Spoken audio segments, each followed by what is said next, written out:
Quel miracle s'est tombé sur nous, que nous pouvons habiter ici. On est une petite équipe internationale. On est 4 sœurs, 2 polonaises, une hongroise, et puis moi. Voilà, 4. C'est parce qu'il y en avait une allemande en plus, mais qui n'est pas là. Et puis, voilà, de Belgique. Et puis, il y a encore 2 frères allemands, prêtres, et un frère que vous allez voir qui anime la messe demain, qui est de... Alors, vous pouvez demander au frère qui est dans la chapelle. Et un autre qui est de Hong Kong. Voilà, vous allez l'entendre chanter la messe demain. Et voilà, donc on est dans cette maison pour parler des messages de Marie. Déjà dans plusieurs endroits, vous entendez parler des 5 cailloux, les 5 poids de Medjugorje, mais surtout pour parler de l'importance de la consécration à Marie. Combien c'est important de se consacrer à Marie, de se mettre à son école, d'où ça vient et comment on peut faire. Donc je vais vous donner quelques petites pistes. Alors, comme il y en a quand même plusieurs qui sont déjà venus, vous connaissez déjà, je vais faire une autre partie pour approfondir dans la spiritualité de Saint Louis-Marie Grignon de Montfort. Je vais détailler un peu plus pour ceux qui sont déjà venus. Comme ça, je ferai un petit rappel pour les nouveaux et puis j'approfondis un peu pour ceux qui sont là pour la première fois. Bienvenue à celles qui nous rejoignent. Bonjour Liliane. Tu vas bien? Ça va bien? Très bien. Ah, c'est bien, elles sont tous là. Oui. Je croyais toute seule. Super, merci Jean-François. Voilà, donc Liliane qui est... Est-ce que la dernière? Je pense que je suis la dernière. Ah, très bien. Bon, il y en a peut-être quelques-uns qui sont pas le frère a dit qu'il allait surveiller. Ouvrir s'il faut, d'accord, très bien.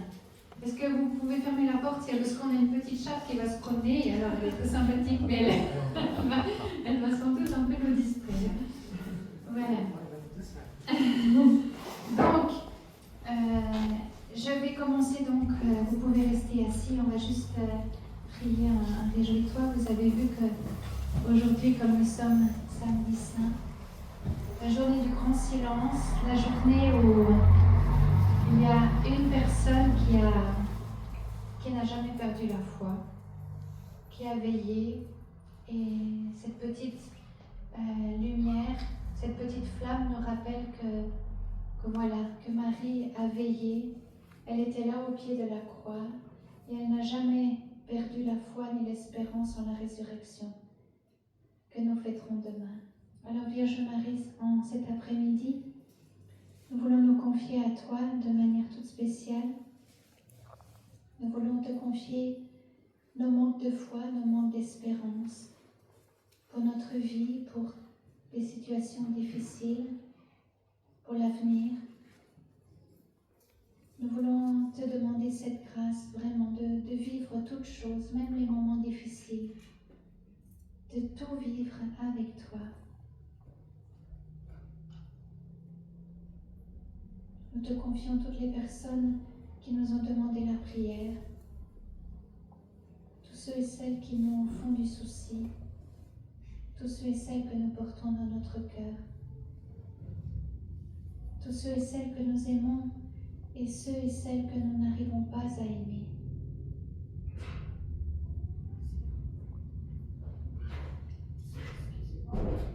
Je vous salue, Marie, pleine de grâce. Le Seigneur est avec vous. Vous êtes bénie entre toutes les femmes, et Jésus, le fruit de vos entrailles, est béni. Sainte Marie, Mère de Dieu, priez pour nous pauvres pécheurs, maintenant et à l'heure de notre mort. Amen. Marie, reine de la paix, de la réconciliation, priez pour nous et pour le monde entier. Saint Joseph, Saint Louis-Marie Grignon de Montfort,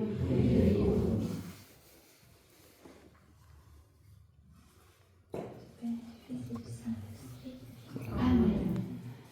Alors, juste un petit rappel, la consécration à Marie. Quand Jésus était sur la croix, nous l'avons entendu lors du récit de la Passion, il a dit à Marie, d'abord, voici ton fils. Et depuis ce jour-là, Marie nous a tous pris dans son cœur. Qui que nous soyons sur la planète, elle nous a pris dans son cœur. Elle a obéi à cette parole de Jésus. Et puis Jésus a dit à Jean, voici ta mère. C'était pour Jean, mais c'était aussi pour chacune d'entre nous. Jésus nous invitait, avant de mourir, voici ta mère. Est-ce que tu veux la prendre chez toi? Est-ce que tu veux vivre à son école? C'est un trésor que je te confie. Donc Jean a pris Marie chez lui. Déjà au début de l'évangile, Joseph avait pris Marie chez lui. Et vous avez vu que tous les deux, Joseph et Jean, en vivant avec Marie, ils sont devenus de grands saints. Alors là, on arrive au but. On ne se consacre pas à Marie pour rajouter encore une prière à toutes les prières qu'on fait déjà. On se consacre à Marie pour arriver à Jésus, pour arriver au ciel, pour arriver à la sainteté. Et si vous achetez une voiture aujourd'hui, très certainement vous aurez un navigateur intégré, très pratique. Et alors on vous propose, vous écrivez l'adresse où vous voulez vous rendre, et le navigateur vous propose plusieurs chemins possibles. Mais c'est vous qui choisissez celui que vous voulez. Alors, on écrit la question, est-ce que vous voulez devenir des saints? Est-ce que vous voulez aller au ciel? Oui. Est-ce que ça c'est vraiment le but de votre vie? Oui. La chose la plus importante. Oui. Alors, on va prendre les moyens pour ça. Donc, imaginons, on va écrire dans le navigateur, destination, le ciel, la sainteté. Eh bien, il y a plusieurs chemins possibles. On va voir au ciel qui est arrivé par quel chemin. Ça va être intéressant. Mais Grignon de Montfort, vous savez, ce grand saint français que Jean-Paul II disait, c'est un prophète pour nous aujourd'hui. Il disait, moi je vous dis qu'il y a un chemin sûr, facile, rapide. Et c'est le chemin De Marie. Donc, quand on se consacre à Marie, ça veut dire quoi? Ça veut dire qu'on veut devenir des saints et que pour devenir des saints, on a choisi d'y aller avec Marie. Et c'est pour ça que vous êtes à Medjugorje sans doute. C'est parce que vous avez dit oui à Marie, c'est parce que vous avez pris Marie dans votre cœur, dans votre vie, que vous voulez vivre avec elle. Alors, la Sainte Vierge, depuis la croix jusqu'à aujourd'hui, elle est apparue dans plein de lieux d'apparition différents. Elle a fait le tour du monde. Et elle en a parlé de la consécration à son cœur immaculé, mais surtout dans un message très spécial à Fatima. Vous vous souvenez, à Fatima? Alors, pourquoi je vous parle de Fatima et pas dans notre lieu d'apparition où elle en a parlé? Parce qu'il se trouve que justement ici à Medjugorje, elle a dit qu'elle est venue à Medjugorje pour terminer ce qu'elle a commencé à travers les secrets de Fatima. Elle n'a pas parlé d'un autre lieu d'apparition. Ça veut dire qu'avec nous, elle désire terminer Fatima. Mais qu'est-ce que ça veut dire terminer Fatima? Vous avez une idée? Alors, regardons rapidement le message de Fatima. 1917, Première Guerre mondiale, le pape de l'époque Benoît XV, qui lance un appel au monde entier, priez pour la paix, priez pour que cette guerre mondiale s'arrête le plus vite possible. Quelques jours après la demande de Benoît XV, voilà que la Sainte Vierge apparaît à 3 petits-enfants, Jacinthe, François, Lucie, et qu'est-ce qu'elle leur dit? La même chose que Benoît XV.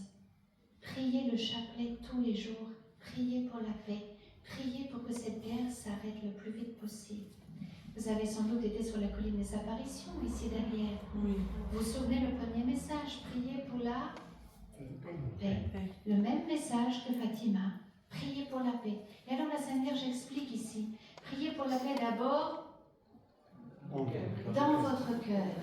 Est-ce que vous avez la paix dans votre cœur aujourd'hui? Plus ou moins? On essaye. Et oui, c'est juste il y a des fois, on se dit oui, puis c'est agréable d'être à Medjugorje, tout le monde qui prie, tout le monde qui a son chapelet en main, les foules ici, c'est quand même...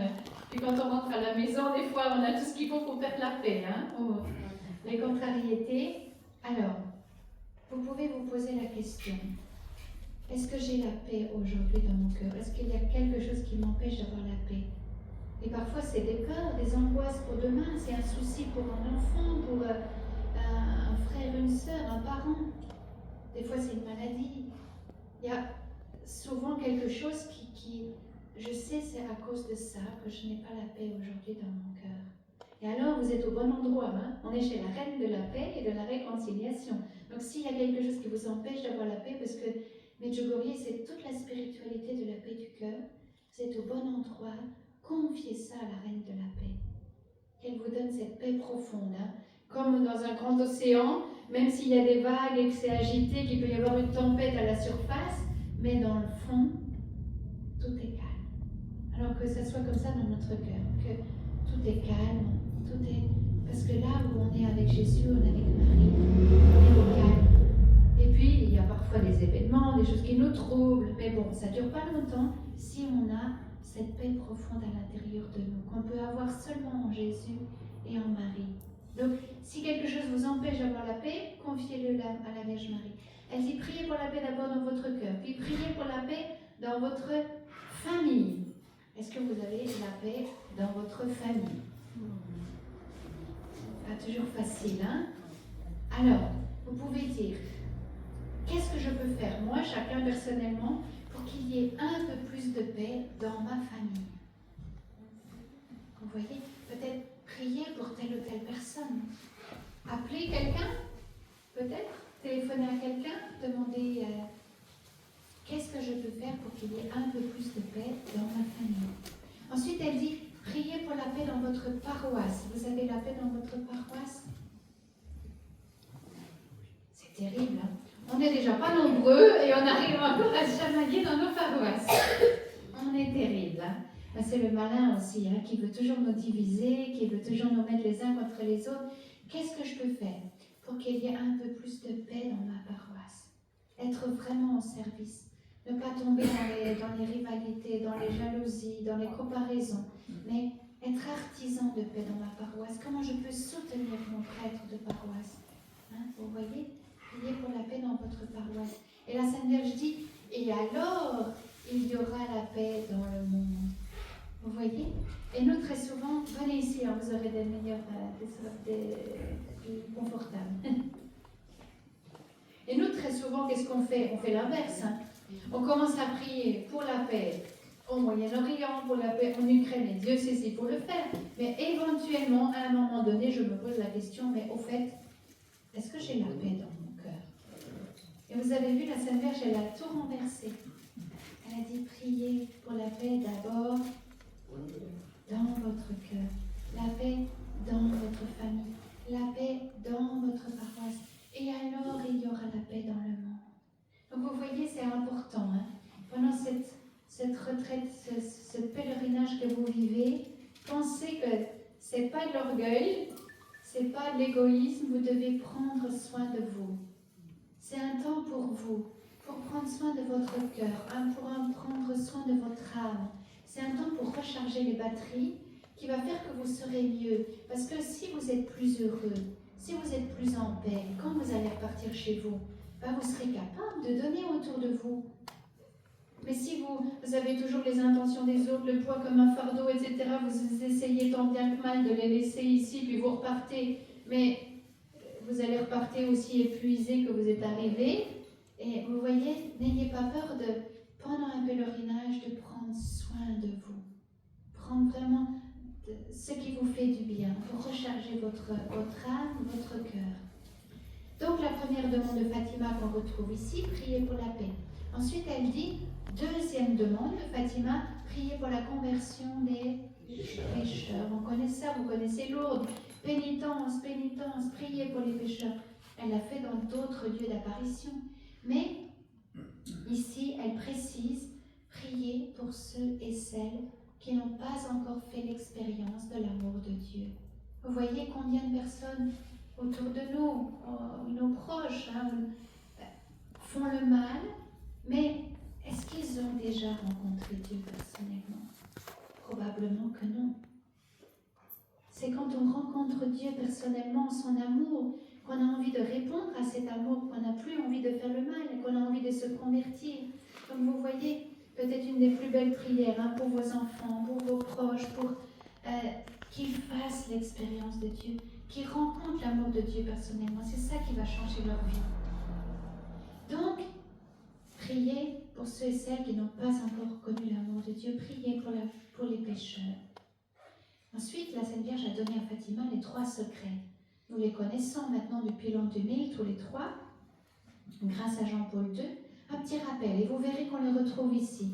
Premier secret de Fatima, la Sainte Vierge leur a montré l'enfer. Elle leur a dit, l'enfer existe. Pourquoi? Bon, ça doit être sans doute à toutes les époques, hein, mais il n'y a pas qu'à Fatima qu'elle l'a fait. Les Équibéo, d'autres lieux d'apparition, elle prend l'initiative. Il y a des grands mystiques aussi, la Sainte Vierge leur a montré. Pourquoi Marie fait ça? Elle nous redit, mais voyons ici sur la terre, il y a une seule vie, c'est pas qu'il y en a plusieurs. Et qu'est-ce qu'il y a après notre vie sur la terre? Ici, elle a pris Jacob et Rivka, elle leur a montré le ciel, le purgatoire et l'enfer. Elle nous redit, voilà, une seule vie qui est brève, qui dure quelques années, ensuite le ciel, le purgatoire, l'enfer, mais bien sûr que Dieu, il nous veut tous au ciel, il nous a créés pour le ciel. La Sainte Vierge, elle nous veut tous au ciel avec elle. C'est seulement ceux qui refusent jusqu'au bout cet amour de Dieu, qui choisissent eux-mêmes de se condamner, vous voyez? Et alors la Sainte Vierge suppliait les enfants, priez pour ceux qui risquent de se perdre. Elle a même dit cette phrase terrible que je n'oserais pas répéter si ce n'était pas elle qui l'avait dit. Elle a dit, beaucoup d'âmes vont en enfer parce que personne ne prie pour elles. Terrible cette phrase. Alors vous voyez, bien nous, on ne peut pas faire comme si on n'était pas au courant. On fait partie des personnes où la Sainte Vierge nous demande, comme aux enfants de Fatima, priez pour ceux qui risquent de se perdre. Pour les papas, les mamans ici, vous imaginez une seule seconde un de vos enfants qui se perd pour toujours? Pas possible, hein? Vous voyez, la Sainte Vierge, elle souffre, elle pleure pour un seul de ses enfants qui se perd. C'est pour ça qu'elle suppliait les enfants, priez pour ceux qui risquent de se perdre. Et les enfants de Fatima, ils étaient très zélés. La petite Jacinthe, elle voulait offrir des souffrances, sa maladie. Elle voulait même encore souffrir plus parce qu'elle avait été tellement bouleversée de ce qu'elle avait vu et elle voulait tellement aider la Sainte Vierge pour que personne ne se perde. C'était vraiment admirable. Alors, la vision de l'enfer. Le deuxième, c'est comme le remède au premier. Elle leur a dit, vous avez vu les âmes de ceux qui se perdent. Pour les sauver, Dieu veut répandre dans le monde entier la dévotion à mon cœur immaculé. Donc, pour sauver les âmes, c'est Dieu lui-même, nous dit la Sainte Vierge. Dieu nous propose, allez vous réfugier dans le cœur immaculé de Marie. Là, nous sommes en sécurité. Elle va nous conduire à Jésus. Et alors, vous voyez, elle a donné cette belle prière à Fatima. Jésus nous a donné le Notre Père dans l'Évangile. Eh bien, Marie, elle nous a donné aussi une prière. Pour ceux qui risquent de se perdre, on l'a pris tous les jours. Elle a dit, quand vous priez, dites, ô mon Jésus, pardonnez-nous nos péchés, préservez-nous du feu de l'enfer, et conduisez au ciel toutes les âmes, surtout celles qui ont le plus besoin de votre miséricorde. Comme elle est belle cette prière, hein? Alors vous voyez, vous êtes pris dans les bouchons sur l'autoroute, vous êtes dans la file d'attente au supermarché, vous êtes dans la salle d'attente chez le médecin, vous attendez le bus ou le métro. Oh mon Jésus, pardonne-nous nos péchés, priez-la le plus souvent possible de tout votre cœur. Et qu'est-ce qui se passe dans l'invisible?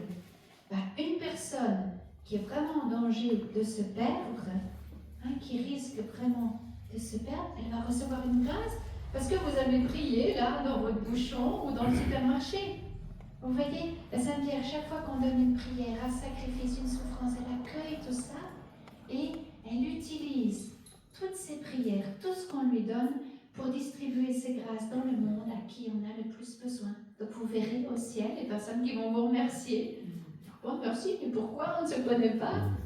Eh bien si, tu as prié dans la salle d'attente, dans la file du supermarché. Tu sais que grâce à ta prière, moi j'ai reçu une grâce. Merci.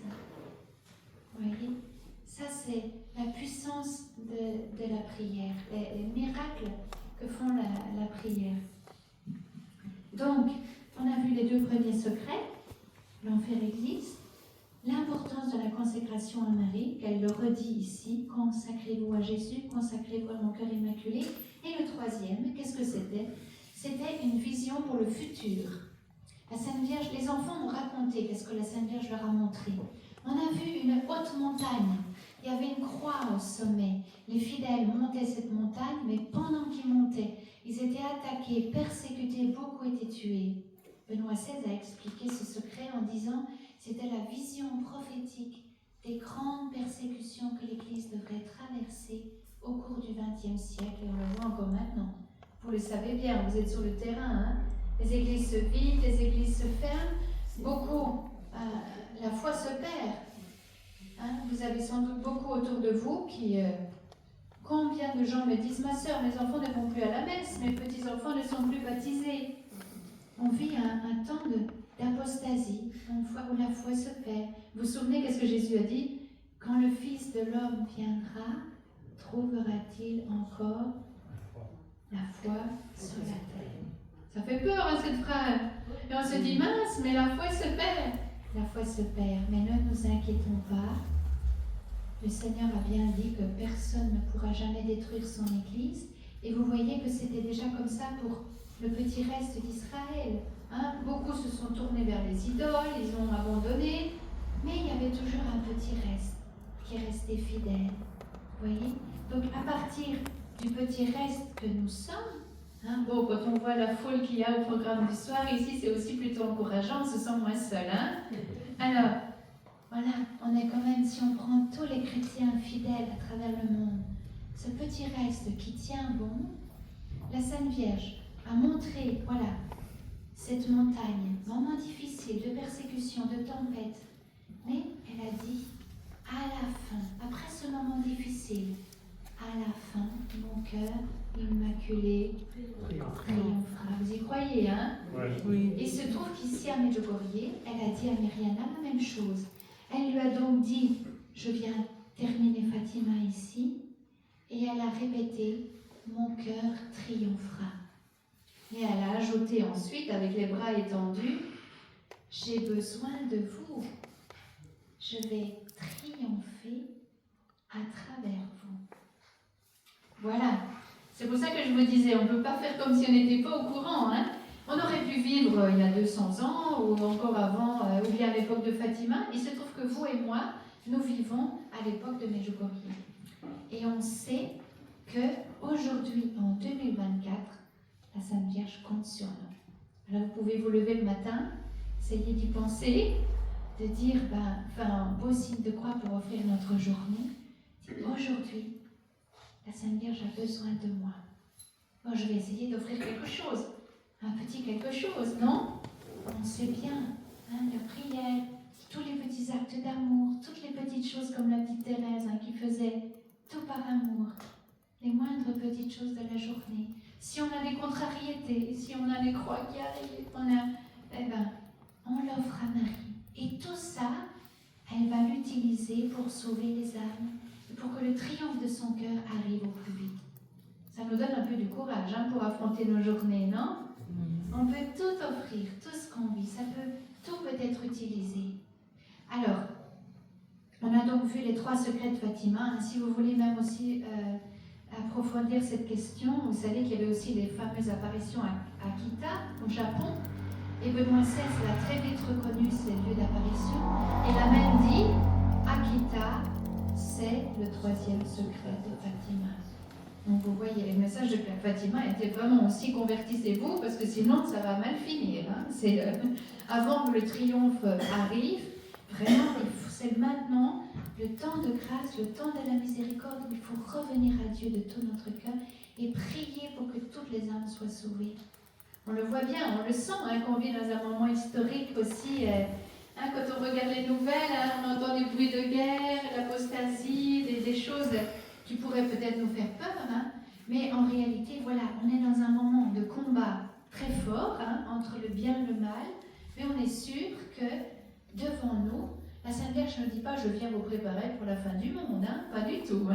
Non, elle dit « je vous prépare pour des temps nouveaux ». Ça veut dire moments difficiles, de tempêtes, de grandes batailles, et puis la victoire de la Vierge Marie et un grand temps de paix et un temps où justement Jésus et Marie vont de nouveau être connus et aimés à travers le monde. Mais voilà, nous, elle a besoin de nous pour ça. On est un peu comme des combattants pour le bien là. Et voilà que justement, Grignon de Montfort disait: les saints des derniers temps seront plus grands que tous les autres saints. Ça devrait nous choquer cette phrase, non? Alors prenez un peu tous vos saints préférés là, je n'ai pas toute votre liste, prenez le Padre Pio, la petite Thérèse, les grands saints de toute l'histoire que vous aimez beaucoup. Et lui il dit, moi je vous dis que les saints des derniers temps seront plus grands que tous les autres saints. Ah bon? Mais pourquoi? Il ajoute, parce qu'ils seront à l'école de Marie. Alors il explique, ils seront pauvres, ils seront petits, ils seront méprisés. Donc ne vous inquiétez pas si on rigole de vous, parce que vous avez le chapelet en main, vous avez une petite croix, vous avez la médaille miraculeuse, vous venez à Medjugorje, oh là là, catastrophe. Vous avez fait des pèlerinages, vous avez un groupe de prière du rosaire, vous avez l'adoration, vous allez à la messe. Ils seront méprisés, on va rigoler d'eux. Il disait, ils seront un peu comme le talon. On ne fait pas très attention à notre talon. Mais pourtant, c'est bien avec le talon que Marie écrase la tête du serpent. Alors il disait, il y aura des pauvres, des petits, des apôtres de Marie qui se mettront à son service et elle va triompher à travers eux. Vous en faites partie, hein, vous vous rendez compte? Vous êtes à l'école de la Vierge Marie et si vous le voulez bien, elle va triompher à travers vous. Donc il faut lui demander cette grâce de la patience, de la persévérance. Hein. On ne sait pas exactement quand ce triomphe arrive, mais on va justement prier pour qu'il arrive au plus vite. Et on va travailler. Je prends souvent l'exemple du match de foot. Hein, quand c'est le mondial, quand c'est l'euro de foot, hein, on est tous super heureux avec notre équipe là. Imaginez, comment? Allez la France. Allez la France. Alors, vous pouvez vous imaginer tous les joueurs qui arrivent fièrement sur le terrain là. Hein. Alors, sauf si le match a été truqué, mais normalement, ils ne savent pas encore s'ils vont gagner. Hein. Il faut qu'ils jouent un beau match, il faut qu'ils se battent bien jusqu'au bout pour mériter la victoire. Mais regardez, pour nous, c'est pas pareil. Hein. Parce que nous, on sait déjà que Jésus a vaincu, il est mort, il est ressuscité, il est vivant, il va revenir dans la gloire. On a gagné. Hein. On sait déjà que le triomphe de Marie va arriver, on en est sûr à 200%. La Sainte Vierge, elle ne ment pas. Hein. Ça fait partie des choses qu'elle ne fait pas. L'Immaculée Conception, elle ne ment pas. Donc on est sûr que ça va arriver.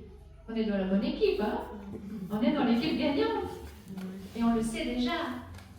Mais n'empêche, il faut quand même jouer le match. Et le match, c'est notre vie. Ça dure quelques années. Vous voyez les enfants de Fatima, les plus petits, la Sainte Vierge est venue les prendre, ils avaient quoi, 6-7 ans. Il y a eu la grippe espagnole et la Sainte Vierge est venue les chercher. Lucie, elle est restée jusqu'à presque 100 ans. Alors, peu importe, nous, on va essayer de jouer un beau match, quel que soit le nombre d'années. Ça va être différent d'une personne à l'autre. Mais on peut demander cette grâce à la Vierge Marie. Aide-moi, avec ma vie, à jouer un beau match. Parce que imaginez, si on se projette au jour du triomphe du cœur immaculé de Marie, la super grande fête, on a gagné, tout ça, hein, on va tous être super heureux là. Hein. Imaginez si tout d'un coup vous vous rendez compte, ah bah oui, je suis super, je l'attendais, je suis super heureux quoi, on a gagné, c'est super. Mais bon, moi je suis restée un peu plutôt assis sur le banc quoi. Alors bon, on sera content, mais notre joie sera un peu mélangée. Hein. Par contre, si ce jour de la grande fête, triomphe du cœur immaculé de Marie, avec la grâce de Dieu, mais seulement par grâce, mais et notre oui, notre petit fiat de tous les jours, on essaye de jouer un bon match sur le terrain. Tous les jours, on ne reste pas sur le banc. Tous les jours, ce jour-là, vous imaginez que notre joie, elle sera encore 1000 fois plus grande. Et bien vous voyez, c'est aujourd'hui que ça se passe. C'est aujourd'hui qu'on est sur le terrain ou qu'on reste sur le banc. Mais la Sainte Vierge, elle compte sur nous. Alors, comment on peut faire? Alors, je vous donne 2 choses très importantes de Grignan de Montfort. Vous allez le voir tout à l'heure dans sa prière. Si vous voulez, là je parle à ceux aussi qui sont déjà venus, qui ont déjà fait la consécration et qui veulent renouveler et aller un peu plus loin dans la consécration. Grignan de Montfort attire notre attention sur 2 choses. Première chose, notre croix. On a tous des croix, hein, petites, moyennes, grandes. Alors essayez pendant votre pèlerinage, essayez d'identifier quelle est aujourd'hui votre plus grande croix. Si vous deviez seulement dire une, ce serait quoi? Vous essayez de l'identifier. Et vous vous rappelez, qu'est-ce que Jésus a dit dans l'Évangile? Celui qui veut me suivre, il y a trois étapes. Qui prenne sa croix et me On suive. oublie toujours le premier. Qui renonce à lui-même. On l'oublie souvent d'ailleurs. Pour dire qu'on aimerait bien déjà passer à la deuxième. Déjà c'est un programme. Déjà on peut se dire, est-ce que dans ma vie quotidienne, est-ce que je renonce un peu à moi ou est-ce que c'est toujours moi je qu'il renonce à lui-même. 2, qu'il prenne sa croix. 3, Me suivre. quand vous avez identifié votre croix aujourd'hui, écoutez l'invitation de Jésus qui vous dit, justement cette croix-là, pas une autre, c'est celle-là la tienne. Est-ce que tu veux bien la prendre? Est-ce que tu veux bien l'accueillir? Vous voyez les croix qui nous font le plus souffrir, c'est celles qu'on repousse. Hein. Et plus on les repousse, et plus elles nous font du mal d'ailleurs. Parce que je ne peux pas l'effacer, je ne peux pas la supprimer, c'est ma croix. Mais par contre, ce qui va tout changer, si je l'accueille, pas pour être écrasée, la porter toute seule, mourir sous la croix, mais pour la porter avec Jésus et avec Marie qui vont me donner la force de porter cette croix. Et ça change tout. Et Grignon de Montfort, donc, insistait, quand on vit la consécration à Marie, ça se voit aussi dans la manière avec laquelle on va porter notre croix. Je crois que ça vous est sans doute arrivé. Vous allez voir quelqu'un à l'hôpital ou dans une maison de retraite, quelqu'un qui souffre beaucoup. Vous avez le moral dans les chaussettes. Vous allez lui rendre visite, parce que l'été quand même vous faites une bonne action. Vous allez lui rendre visite. Et au final, c'est cette personne-là qui vous remonte le moral et vous allez mieux quand vous ressortez que quand vous êtes entré. Ça vous est arrivé? Pourquoi? Parce que cette personne, elle porte sa croix avec courage. Elle porte sa croix avec Jésus, avec Marie, et ça se voit. Ça se voit, elle rayonne. Et vous voyez, c'est pareil pour nous.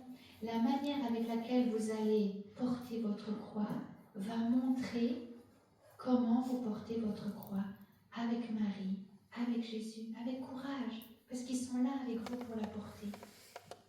Bien sûr que Jésus, il était, comment dire, on l'a bien vu pendant la passion, dans tout ce qu'on a, c'était pas facile, il a vraiment souffert. C'est pas qu'il a fait un grand sourire ou il a rigolé en portant sa croix, pas du tout. Il était vraiment très mal. Il a courageusement porté. Donc ça veut dire, même nous, des fois, on se dit, ah oui, mais j'arrive pas à prier, j'ai mal partout, j'arrive pas à prier. Non, mais déjà dans le cœur, rien que d'offrir ça, de le vivre avec lui, c'est être proche de Jésus, c'est déjà un témoignage. C'est normal qu'on n'arrive plus à prier, par exemple, quand on a mal partout. Mais Jésus le comprend, il connaît ça, il a tout traversé pour nous. Mais ce qui change tout, c'est qu'on le vit avec lui, c'est qu'on le porte avec lui, vous voyez? Donc, on va vraiment demander, Jésus, tu me demandes de prendre ma croix, pour moi c'est difficile, mais je veux essayer. Aide-moi à porter ma croix avec toi et avec Marie. Et Marie, elle était toujours là. Elle n'a jamais abandonné Jésus pendant tout son chemin de croix. Et elle sera avec nous aussi, sur notre chemin de croix jusqu'à notre mort, elle sera à nos côtés aussi. D'ailleurs, on le dit dans tous les jours, salut Marie. Prie pour nous, Sainte Mère de Dieu, maintenant et à l'heure de notre mort. Amen. Elle sera là jusqu'à l'heure de notre mort. Et je me souviens, c'était un prêtre qui disait, parce que comme ils ont aussi l'habitude, les prêtres, ils sont souvent appelés pour les personnes mourantes, et il témoignait, oui, régulièrement la personne appelle à ce moment-là sa maman. Appelle sa maman. Et il disait, Jésus, à ce moment-là, il avait sa maman qui était près de lui. Et elle sera là aussi pour chacune d'entre nous, quand on devra faire aussi notre passage, voilà. Et donc vous voyez l'importance de croire que Jésus est là dans toutes nos croix, dans la croix qu'on va porter jusqu'à notre mort, mais il ne nous abandonnera jamais. Ni Marie, on peut toujours les appeler, leur demander l'aide. Alors, la deuxième chose, qui est peut-être la plus importante, parce qu'elle résume tout, Grignon de Montfort a dit, si vous voulez vivre votre consécration à Marie, vivre la consécration à Marie égale vivre les promesses de mon baptême. Si vous devez seulement retenir une chose cet après-midi, retenez ça. Je dois vivre les promesses de mon baptême. Vous vous souvenez les promesses de votre baptême? Non. 2. Oui, je vous comprends. Une jeune me dit, ma soeur, bien sûr que je m'en souviens pas, j'étais petite comme ça quand j'ai été baptisée. Alors on a eu souvent la grâce d'être baptisé tout petit et cette graine de sainteté qui a été semée dans nos cœurs ce jour-là et qui grandit sans même vous s'en rendre compte. C'est une grande, grande grâce. Après, il faut redécouvrir toujours les promesses de notre baptême. Vous voyez, les catéchumènes, ils vont recevoir le baptême justement maintenant à Pâques. Tout ce temps du carême était une préparation aussi pour nous, pour renouveler nos promesses de notre baptême. Et on va les renouveler tous ensemble demain. Alors, 2 promesses quand on est chrétien catholique baptisé. La première, je suis baptisé, ça veut dire que je crois en un seul Dieu, le Père Tout-Puissant, Créateur du ciel, de la terre, de l'univers visible et invisible. C'est tout notre credo. Quand on est chrétien, ça c'est notre foi. On croit tout ce qui est marqué là. Bon, on n'a peut-être pas tout compris, il faut qu'on relise un peu le catéchisme, engendré, non pas créé, qu'est-ce que ça veut dire, tout ça. Mais ça c'est notre credo. Il n'y a rien à enlever, mais il n'y a rien à rajouter non plus. Il y a tout ce qu'il faut là-dedans. C'est le kit complet de la foi du chrétien. Première promesse de notre baptême. Ça veut dire que si quelqu'un vous dit, bah oui, tu es chrétien? Ah oui. Ah bah tu crois en la résurrection de la chair? Tu crois vraiment que tu vas ressusciter, toi? Ah, tu vas, dans 5 milliards d'années, tu existes toujours. Bah oui, je crois en la vie éternelle. Entre nous, quand on croit tout ça, que Dieu est notre Père, qu'il est tout-puissant, qu'il est le Créateur, il nous aime tellement, il a vu qu'on était vraiment dans le pétrin là, avec le péché originel. Qu'est-ce qu'il a fait? Il a dit, ben, je vais aller les sauver. Il est venu habiter au milieu de nous, petit comme ça. Il est venu, il a donné volontairement, librement, sans aucun mérite de notre part. C'est pas qu'on doit lui payer quelque chose, gratis.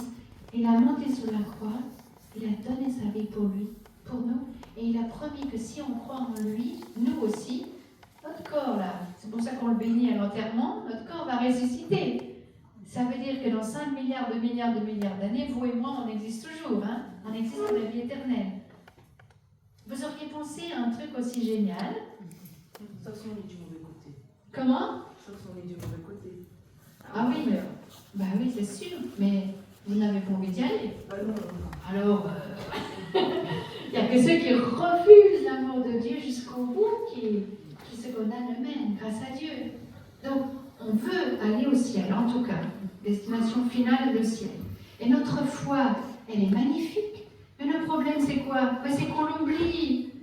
Parce que si on y croyait vraiment à tout ce qui est marqué là-dedans, franchement, qu'est-ce qu'on a à perdre ici sur la terre? Absolument rien, non? Quelle est la chose la plus horrible qui peut nous arriver? Mourir. Ça nous fait peur. La souffrance, la mort. Ok, parce que ça nous fait peur, on ne sait pas, c'est l'inconnu, la souffrance, voilà. C'est comme quand on a dû naître et sortir du sein de notre maman, ça a été la panique aussi. Donc, voilà, ça va être notre deuxième naissance. Moment de panique, ça nous fait peur, c'est normal. Mais comme dit Vitska ici, quand on meurt, on passe dans la pièce d'à côté. C'est pour la vraie vie, avec Dieu, qui est amour. On va passer notre éternité à aimer et à être aimé. Voilà, et ça ne s'arrête plus jamais. Plus de mort, plus de souffrance, plus de larmes. Tout ça, ça n'existe plus. Plus de haine, plus de pensée un peu, plus de guerre. Tout ce qui vous fait souffrir ici sur la terre, ça n'existe plus. Plus de maladie, rien. Ça n'existe plus. C'est pour une éternité de bonheur. C'est incroyable. Notre problème, c'est quoi? Mais c'est qu'on oublie notre foi. Alors, on n'y pense pas toujours, mais la Sainte Vierge, elle croit la même chose que nous. On a la même foi avec elle. Vous êtes d'accord? Et est-ce qu'elle a déjà perdu la foi? Même pas au pied de la croix. Même pas devant le tombeau, la pierre roulée. Elle n'a jamais perdu la foi. Jamais. Alors vous voyez, s'il y a bien une grâce que vous pouvez demander à la Vierge Marie ici, c'est qu'elle vous donne sa foi. Quoi qu'il arrive, vous ne voulez pas renoncer à la première promesse de votre baptême. Vous ne voulez pas renoncer à votre foi. Et encore plus, on lui demande, Marie, et donne-moi une foi aussi forte que la tienne, et que je n'y renonce jamais. Bon là, je vais vous dire une chose. Vous vous souvenez, les premiers chrétiens, c'était pas non plus facile pour eux. Hein. Vous imaginez toutes les religions païennes qu'il y avait, qui croyaient qu'ils se faisaient des divinités, tous les animaux possibles et imaginables, et qu'ils offraient des sacrifices et compagnie. Ils rencontrent Jésus qui est le vrai Dieu, le seul et unique vrai Dieu sauveur du monde. Et on leur dit que tout ça c'est pas vrai. Renonce à ta foi en Jésus, sinon, fosse au lion. Qu'est-ce qu'ils ont dit? Fosse au lion. Ils ont dit non. Ils n'ont pas voulu renoncer à la foi de leur baptême. Ils ont préféré mourir que de renoncer à la foi de leur baptême. Mais pas seulement les premiers chrétiens. Hein. Prenez tous les martyrs de l'Église. On leur a dit, voilà, on jette la croix par terre, piétine la croix, crache dessus, dit que tout ça c'est pas vrai, Dieu n'existe pas, sinon, t'es mort. Ils ont dit non. Ils ont préféré mourir que de renoncer à la première promesse de leur baptême. Est-ce qu'on est prêt d'aller jusque-là? On n'a pas la grâce du martyr une semaine à l'avance, hein? Mais ça, vous voyez, on peut le confier à la Vierge Marie. Marie, ne permets pas que je renonce à ma foi. Ne permets pas que je te renie quoi qu'il arrive. Vraiment, je ne veux pas renoncer à la foi de mon baptême. Et vous voyez, dans un temps difficile comme le nôtre, c'est possible hein, qu'on va vivre des persécutions. Hein, peut-être qu'il y en a déjà parmi vous, parce que vous êtes chrétien, au boulot, ou dans la famille, déjà vous avez quelques petits coups d'épingle. Hein. Là, vous voyez, on est dans ce combat. Hein. L'autre sait qu'il a bientôt perdu, là, alors il se déchaîne un peu contre le talon, hein. C'est non. Donc, première promesse de notre baptême, la foi. Je vais vous provoquer un peu. Vous rentrez chez vous, on vous dit, dans une ou 2 semaines, ah, maintenant on ferme toutes les églises du monde. Vous allez perdre la foi? Non. Non. On vous dit, ah, demain il y a la guerre partout. Vous allez perdre la foi? Voilà, encore plus, hein, parce qu'on met notre main dans la main de Marie, on ne la lâche pas, ou si on la lâche, on la reprend tout de suite, mais en tout cas, on reste avec elle, on est sûr du triomphe et de la victoire finale de Jésus, et on traverse toutes les tempêtes avec elle, quoi qu'il arrive. Première promesse de notre baptême. La deuxième promesse de notre baptême, quand on est chrétien catholique baptisé, je renonce à Satan, à ses œuvres, à ses séductions, au péché, à tout ce qui conduit au mal. C'est pas facile non plus, hein, la vie chrétienne, c'est pas un long fleuve tranquille, hein, c'est un combat entre le bien et le mal. Hein, on le voit bien, comme je vous disais aux nouvelles, il y a des guerres partout, des guerres dans les familles, des guerres dans les pays, là, voilà, c'est le plus fort qui gagne, et là, c'est des choses terribles, des injustices terribles, voilà, le mensonge partout, mais pas seulement à l'extérieur. Ce combat entre le mal et le bien, il est d'abord, on est marqué par le péché originel. Comme dit saint Paul, le bien que je voudrais faire, mince, je ne le fais pas, et le mal que je ne veux pas faire, mince, je le fais. Parce que c'est cette tension, ce combat à l'intérieur de nous, avec les tentations qui viennent. Donc vous voyez, là, c'est là qu'on doit mettre en pratique les promesses de notre baptême quand il y a des tentations, quand il y a des personnes ou des choses matérielles qui veulent vous conduire au mal. Qu'est-ce qu'il faut faire? Ben, il faut dire non. Non, non, non. Je ne veux pas faire le mal, je veux faire le bien parce que je suis chrétien. C'est la promesse de mon baptême. Et là, vous avez, comme vous avez les martyrs de la foi, ben vous avez les martyrs de conscience. Vous avez regardé dans l'histoire des saints, combien de saints on leur a demandé de faire le mal? Que ce soit d'aller tuer une personne, que ce soit de faire des choses malhonnêtes. Et ils ont dit, mais moi je suis chrétien, ce que tu me demandes là, c'est mal. Moi je dis non. Eh ben, tu resteras en bas de l'échelle. Hein. Tu es sûr que tu ne vas pas monter dans ta carrière, tu peux déjà faire une croix dessus. Mais là, on fait le mal qu'on ne veut pas, comme dit saint Paul. Ben oui. Donc quand on dit non, on le fait. Donc, Ah ben, il faut dire non, mais bon, après, quand on chute, ça nous arrive que voilà, on désire ne pas le faire, et puis ben, on pêche quand même tous les jours. C'est pour ça que le bon Dieu, il y a pensé. Il nous a encore, jusqu'au bout, il y pense, il nous donne les sacrements de confession. Mais ce combat, il est de tous les jours, et il y a des fois on gagne, comment dire, avec la grâce de Dieu, des fois on remporte la victoire, et puis d'autres fois, on fait quand même le mal, quoi. On pêche tous les jours. C'est pour ça, à chaque fois à la confession, on se relève et on repart. Et donc vous comprenez qu'il y a ce combat entre le mal et le bien, martyr de la foi, martyr de conscience. Combien aussi de saints dans l'histoire, on leur a dit va tuer telle personne, ou dans les temps de guerre, et dit non, moi je suis chrétien, je ne vais pas le faire. C'est toi qui vas mourir. Là, il y a malheureusement cette terrible loi qui vient de rentrer dans la Constitution chez vous. Maintenant, tous les médecins, les soignants n'ont même plus la clause de conscience. Eh bien, c'est les martyrs d'aujourd'hui. Qu'est-ce que tu fais? Tu perds ton travail.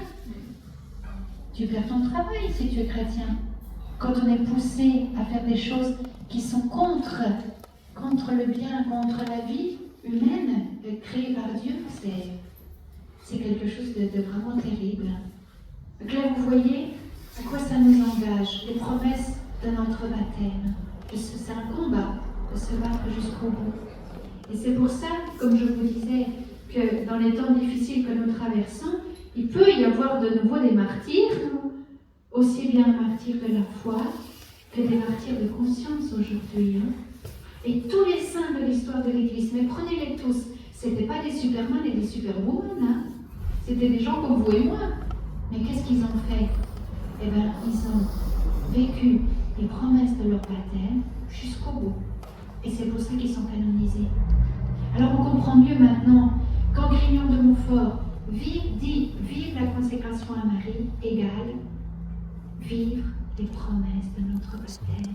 C'est clair, on comprend mieux. En fait, c'est ce combat pour le bien, pour la vérité, pour la foi, la vraie foi qui est en jeu. Il suffit de vivre les promesses de notre baptême avec elle, comme elle l'a fait aussi, et ça va nous conduire à la sainteté, ça va nous conduire au ciel.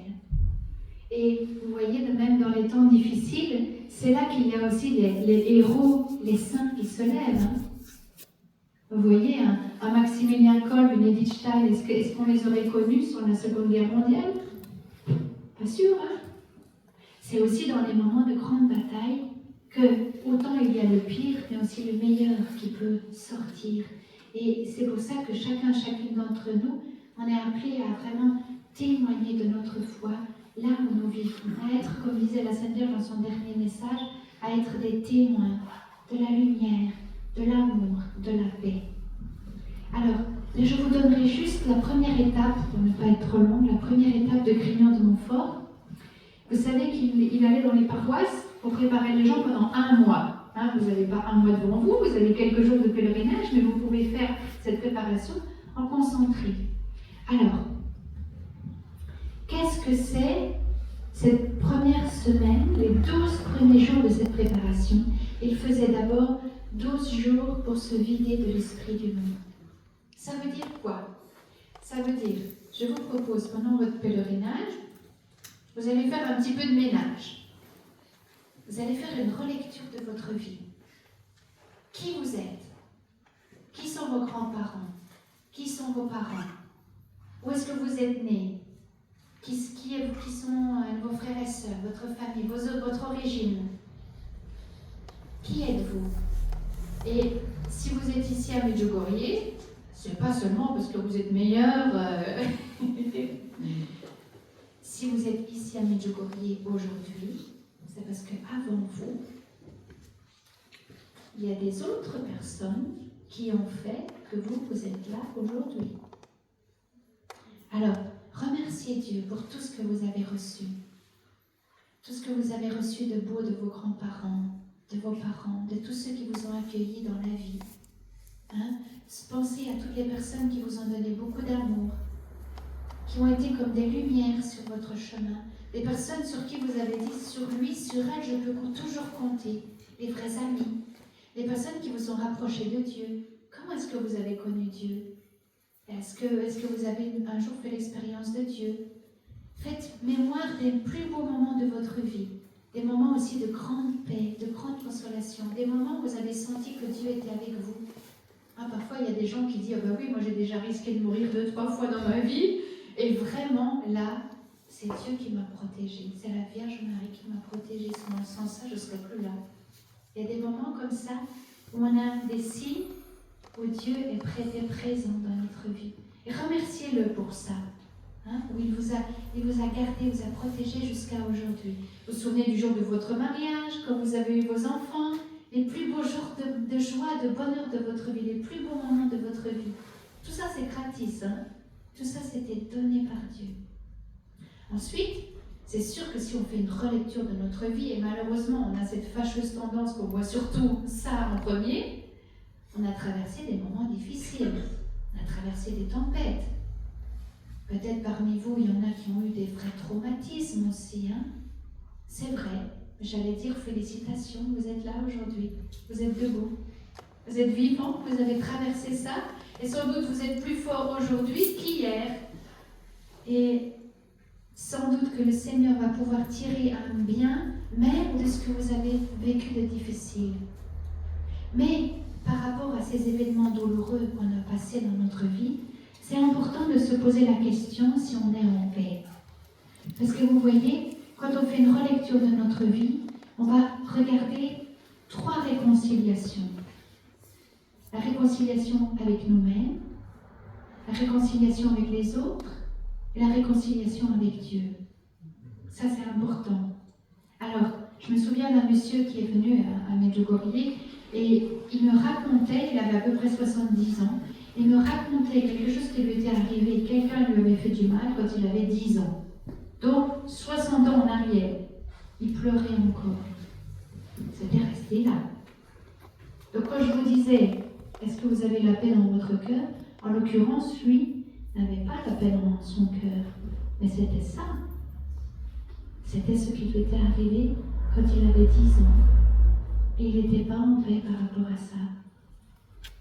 Donc, nous, on va aussi regarder dans notre vie, est-ce que je suis en paix par rapport aux événements douloureux que j'ai pu vivre? C'est probable qu'on n'est pas en paix, mais c'est normal. C'est un travail, c'est un processus, mais qu'on peut confier à la Reine de la paix. Dire, Marie, c'est vrai, je ne suis pas en paix avec mon histoire, parce que je ne suis pas en paix avec ce qui est arrivé ce jour-là. Peut-être je suis en colère contre Dieu, quand je vous disais réconciliation avec vous-même, avec les autres et avec Dieu. Est-ce que vous êtes en paix avec Dieu? Il y a des personnes, parfois, ils n'osent pas le dire, mais oui, je suis en colère contre Dieu. Comment il a permis ça dans ma vie? Où est-ce qu'il était? Je me suis sentie abandonnée, je n'ai pas compris. Mais dites-lui que je n'ai pas compris. Pourquoi c'est arrivé? Ça me fait mal. Et laissez-vous consoler par Dieu. Donnez-lui cette chance de pouvoir vous consoler, de pouvoir vous expliquer, de pouvoir vous dire qu'un jour vous allez comprendre. Quand on sera au ciel, on va mieux comprendre tout ce qui nous est arrivé.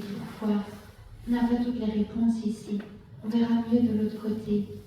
Mais au moins lui dire et lui laisser, parce que voilà, il y a des personnes, parfois c'est quand même un peu gonflé. On a mis Dieu dehors de ma vie, mais s'il m'arrive un truc, qu'est-ce que fait le bon Dieu? C'est de sa faute. Non mais tu l'as mis en dehors de ta vie, et puis quand il t'arrive quelque chose, c'est de sa faute à lui. C'est quand même un peu gonflé. Alors, vous voyez, alors Dieu permet. Il ne veut pas le mal, ni la souffrance, ni la mort. Jésus il a pleuré devant la tombe de Lazare. Parce qu'on n'est pas fait pour la souffrance, ni pour la mort. Mais il vient la traverser avec nous. Et il peut utiliser, comme je vous disais, une souffrance pour que ça va servir pour quelque chose. Peut-être qu'il y a des choses que vous avez traversées dans votre vie. Et bien, quand vous l'avez traversée, vous comprenez les personnes qui vivent la même chose et vous pouvez être des témoins de lumière et une aide et un soutien pour les autres parce que vous êtes passé par là. Et ça n'est pas possible pour ceux qui ne l'ont pas vécu. Vous voyez, le Seigneur, il utilise même nos blessures pour en tirer un bien. Alors, est-ce que vous êtes en paix avec Dieu? Sinon, vous savez, pouvez prendre un temps de cœur à cœur avec lui, tout lui dire, même si vous vous fâchez, même si vous pleurez, prendre un temps avec lui pour lui dire. Et puis bien sûr, aller à la confession pour vous réconcilier avec lui, pour lui demander pardon aussi. Alors, la confession, il y en a qui disent, mais moi je me confesse directement au bon Dieu, parce qu'ils ont un peu honte. Et tiens, je vais pas aller me confesser à mon curé de paroisse, après je le vois tous les dimanches à la messe. Alors on s'imagine que nos péchés sont marqués là. Vous savez, ils ne retiennent pas les prêtres, mon père. Vous ne retenez pas les péchés de tout le monde. De toute façon, il n'y a rien d'intéressant. C'est ça. Il n'y a rien de nouveau sous le soleil. Vous savez, les péchés que vous allez confesser, il y en a d'autres qui l'ont déjà dit, puis il y en a d'autres qui le diront demain. Vous n'avez rien inventé. Donc, voilà. On n'a rien inventé. Mais pourquoi est-ce qu'on va à la confession? On n'y va pas pour informer le bon Dieu. Il est déjà au courant. On ne va pas pour l'informer. Mais c'est parce que c'est nous qui en avons besoin. C'est parce que notre oreille, elle a besoin d'entendre. Et moi, par le pouvoir qui m'a été donné, je te pardonne tous tes péchés au nom du Père et du Fils et du Saint-Esprit. Et à ce moment-là, le péché qu'on vient de dire, il n'existe plus. Le curé d'Ars, il dit, quand vous allez vous confesser, le bon Dieu jette nos péchés par-dessus son épaule et il ne sera plus jamais parlé du péché pardonné. Il n'existe plus. Si vous allez encore 3 semaines plus tard, vous allez encore demander pardon pour la même chose, mais le bon Dieu va vous dire, mais qu'est-ce que tu me racontes? Ce péché-là n'existe plus, tu me l'as déjà donné. Il n'existe plus. Et ça, on ne peut pas le faire nous-mêmes. C'est seulement le prêtre qui a reçu ça, le pouvoir, par son sacerdoce, par son ordination, de remettre les péchés au nom de Jésus, qu'on est sûr, ce péché-là, il n'existe plus. Et ça, c'est une résurrection pour nous. Et je me souviens, il y a une dame, elle est venue, et c'était magnifique. Elle m'a dit, ma sœur, ça faisait 40 ans que je n'étais pas allée me confesser. Et alors elle m'a dit, vous savez, ma sœur, je vivais avec un homme violent. Il m'a poussée à faire des avortements. Je suis allée me confesser. Elle est allée se confesser à un archevêque, figurez-vous ici. Je suis allée me confesser. Il m'a donné l'absolution. Vous savez, ma sœur, je crois que le bon Dieu m'aime, malgré tous mes péchés. Oh, c'était magnifique. N'existe plus. Vous imaginez, elle se souviendra toute sa vie, je pense, de son pèlerinage à Medjugorje, un avant et un après. Elle portait ce poids depuis des années, elle tirait comme un boulet à son pied, et là, couper la chaîne, libérer, vraiment. Et donc, vous voyez, parfois, on a des poids dans notre cœur parce qu'on n'a jamais osé les déposer au bon Dieu. Alors, vous êtes aussi au bon endroit. Là, vous avez 2 prêtres dans votre groupe, il y en a encore d'autres qui sont là-bas. Vous pouvez dire, bon, mais je vais choisir un que j'ai jamais vu puis que je ne reverrai plus jamais de ma vie. Si psychologiquement c'est difficile. Mais vous voyez, ne repartez pas avec un poids que vous avez dans votre cœur. Et là, vraiment, il y aura un avant, un après Medjugorje. Et là, ça sera une nouvelle vie, une nouvelle étape pour vous. Ça vaut vraiment la peine. Réconciliation avec Dieu. Réconciliation avec vous-même. On n'est pas parfait, vous êtes d'accord, on n'est pas encore des saints. Et parfois, comme je vous disais, on va se confesser de quelque chose. Allez, 1 mois plus tard, c'est reparti pour un tour. On le redit encore une fois, 1 mois d'après, encore de nouveau. Mais c'est quoi le problème? On n'arrive pas à se le pardonner à soi-même, finalement. On n'arrive pas à croire que Dieu nous a vraiment pardonné. Mais si on a donné dans la confession, il n'existe plus. On doit se pardonner à soi-même aussi d'avoir fait des erreurs. C'est normal, tout le monde fait des erreurs. Vous avez fait des péchés, j'ai fait des péchés, on fait tous des péchés. Il faut s'accepter pauvre et petit. C'est sûr qu'on voudrait bien être meilleur que ce qu'on est, mais ça c'est encore notre orgueil. Vous savez ce que la petite Thérèse disait? Ce qui plaît au bon Dieu dans ma pauvre petite âme, c'est que j'aime ma petitesse. Ça ne veut pas dire que je fais plein de péchés, je suis tranquille avec ça, je m'aime bien tout comme ça pareil. Non, non. Mais elle savait qu'elle était pécheresse. qu'elle péchait tous les jours, qu'elle est pauvre, qu'elle est petite, que souvent elle perd la bataille. Mais elle disait, j'aime ma petitesse, c'est pas un problème. Et en même temps, elle disait, mais je ne perds pas l'espoir de devenir une grande sainte. Alors vous voyez, il faut tenir les deux. Donc c'est important de vous aimer vous-même, de vous accepter vous-même. Vous avez fait des erreurs, tout le monde en fait, mais ça ne vous empêche pas demain de devenir un grand saint ou une grande sainte. Il n'y a rien qui vous empêche de ça. Regardez dans la vie des saints. Hein. Alors il y en a qui ont très bien commencé, et là c'était pas pour le coup pas des saints, il y en a qui ont très bien commencé mais qui ont mal fini, mais il y en a aussi beaucoup, ils ont très mal commencé, mais ils ont très bien fini. Hein. Donc nous, c'est plutôt ça qu'on veut faire. Hein. Le principal, c'est de bien finir. Alors, il y en a qui commencent bien, qui terminent bien. Il y en a qui commencent mal, qui finissent mal. Il y a de tout dans la vie des saints, vous voyez. Donc, notre passé n'est pas du tout un obstacle à devenir des grands saints demain. Ni même les erreurs ou les péchés qu'on a faits nous empêchent pas de devenir des grands saints. Réconciliation avec soi-même. Donc, pensez à ça pendant ces jours-ci. Est-ce que vous vous aimez vous-même? Est-ce que vous êtes en paix avec votre histoire? Est-ce que vous vous êtes pardonné vos erreurs? Je me souviens d'une fois, elle me dit, ma sœur, j'ai fait telle erreur, mon mari est parti, je n'arrive pas à me le pardonner. Mais tu es allé te confesser, tu as demandé pardon, peut-être. Et toi aussi, tu dois te pardonner. C'est arrivé, c'est arrivé. On ne peut pas changer le fait que c'est arrivé. Mais tu as un beau chemin de sainteté devant toi. Et enfin, réconciliation avec les autres. Comme je vous disais, ce monsieur-là, quelqu'un lui avait fait mal quand il avait 10 ans. Ici à Medjugorje, il s'est rendu compte qu'il y avait une solution à sa souffrance. C'était désirer pardonner à cette personne-là qui lui avait fait du mal quand il avait 10 ans.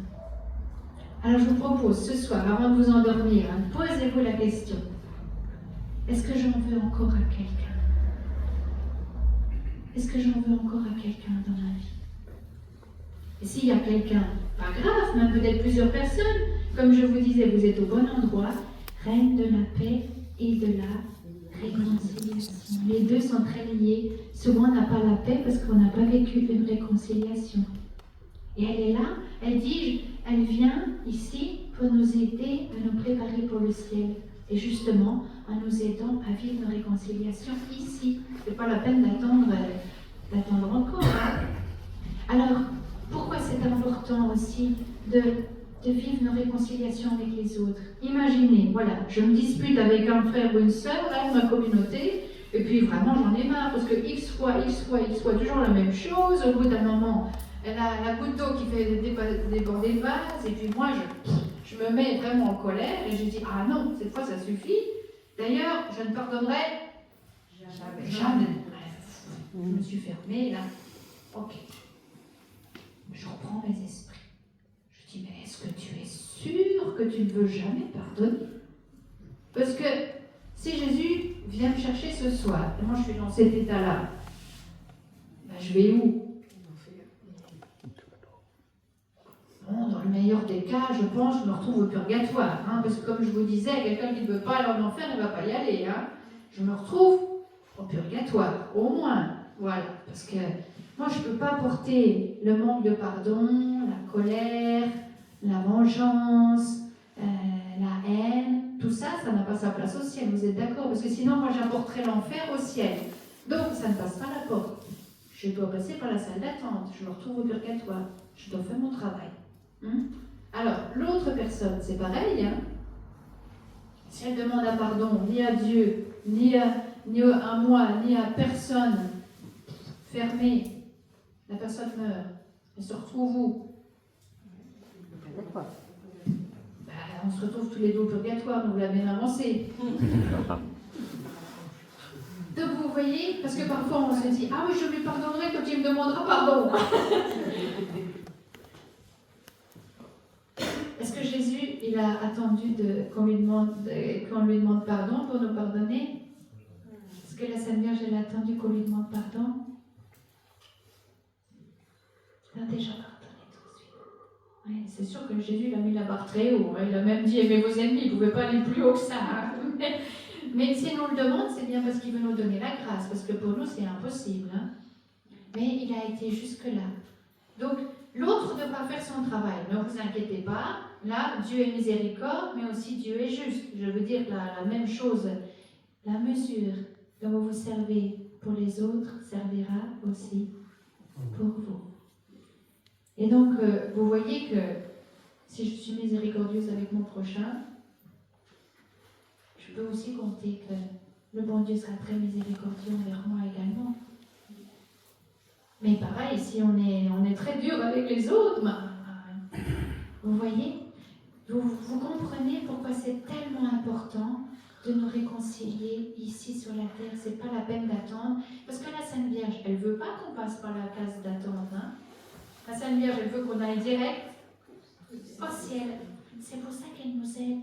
Mais demande-moi mon aide pour te réconcilier. Demande-moi, je viens pour ça. Alors profitez de votre pèlerinage pour méditer sur ces 3 réconciliations et lui demander qu'elle vienne vous aider à vous réconcilier. Alors, ça peut des fois prendre du temps, ne vous inquiétez pas. Hein, si quand vous partez, c'est pas terminé, vous continuez le chemin avec elle à la maison. Hein. Mais demandez-lui, aide-moi à pardonner, aide-moi à me réconcilier. Elle va vous aider, ça lui fera très plaisir. Et surtout, aidons-nous les uns les autres. Vous connaissez des gens dans les hôpitaux, les maisons de retraite qui vont bientôt faire leur passage. Quand vous allez les visiter, mais demandez-leur. Tu voudrais parler avec quelqu'un? Si tu veux, je lui téléphone. Je peux même aller le chercher en voiture si tu veux. Il y a des personnes qui souffrent, qui agonisent, qui vivent une mort terrible. Mais pourquoi? Mais ils ont besoin de se réconcilier avec quelqu'un. Ils ne sont pas en paix. Alors on leur dit, écoute, je vais chercher la personne, dis-moi simplement. On les laisse tout seuls. Ils se parlent, ils se réconcilient, ils se demandent pardon, ils se disent qu'ils s'aiment. 1 heure après, la personne elle part tranquille. D'ailleurs, on le sent bien, parce que quand ce sera notre tour, hein, si on n'a pas encore fait le travail, on sera content d'avoir quelqu'un qui dit, s'il te plaît, tu peux aller chercher ma soeur, mon frère. On le sent bien. Donc vous voyez, tout ce qui est déjà fait ne sera plus à faire. On dit toujours, on meurt comme on vit.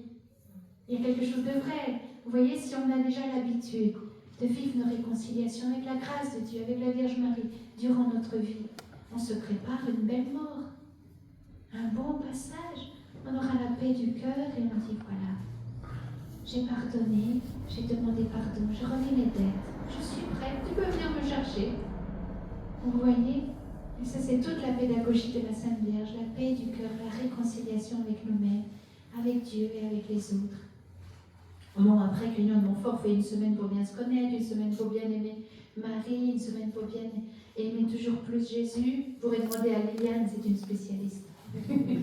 Voilà, je vais m'arrêter là. En tout cas, l'Union de Montfort, quand il avait fait tout ce temps de préparation, il donnait le contrat à tout le monde.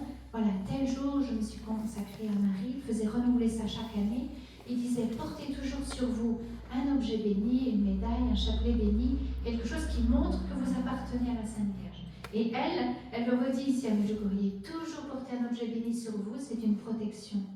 Et puis bien sûr, on s'est consacré, mais après, comme je vous disais, il faut redire son petit oui, se redécider pour les promesses du baptême, se redécider à porter notre croix tous les matins. Et on va avancer comme ça, en essayant de jouer un beau match. Voilà. Vous êtes toujours partant là pour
solution et à ses œuvres, et je me donne tout entière à Jésus-Christ, la sagesse incarnée, pour porter ma croix à sa suite tous les jours de ma vie, et afin que je lui sois plus fidèle que je ne l'ai été jusqu'ici.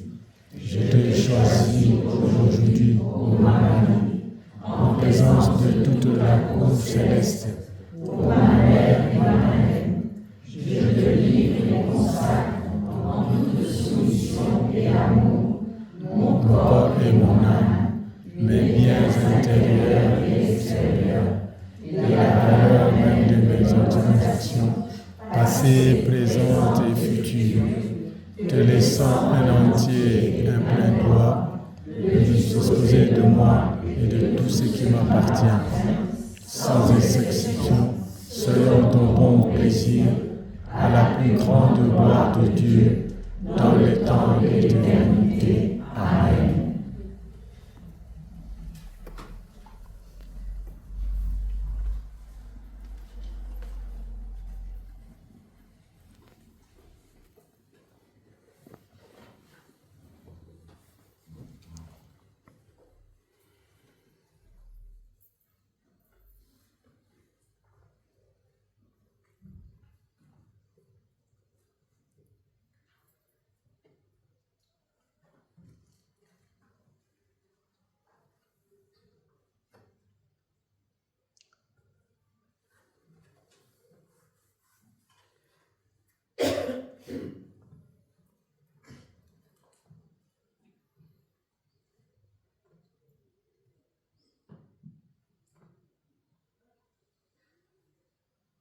Je te salue, Marie, comblée de grâce.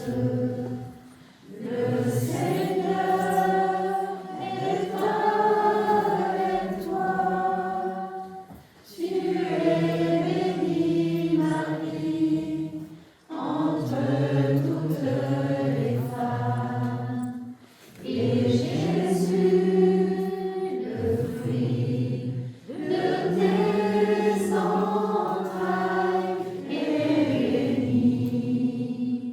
Sainte Marie, Mère de Dieu, prie pour nous, pauvres pécheurs, et maintenant et jusqu'à l'heure de notre mort. Amen. Ave Maria, Ave Maria,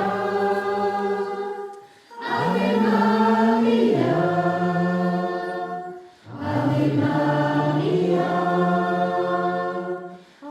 Ave Maria, Ave Maria, Ave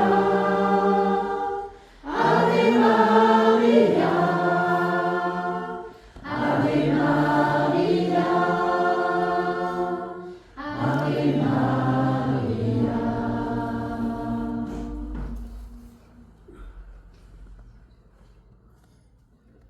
Si les prêtres peuvent nous bénir.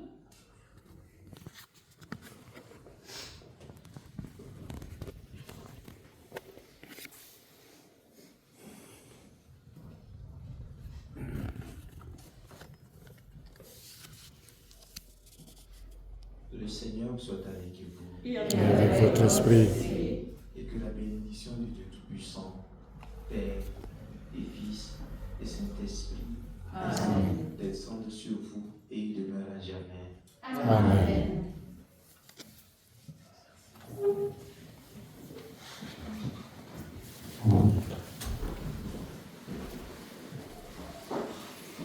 Voilà, je vous souhaite un très bon chemin de sainteté avec la Vierge Marie. Je vous souhaite une très très très belle fête de Pâques. Qu'elle soit vraiment inoubliable pour vous et pour votre famille, pour tous ceux et celles que vous portez dans votre cœur. Tenez bon, hein? On va essayer de jouer un beau match jusqu'au triomphe de Marie.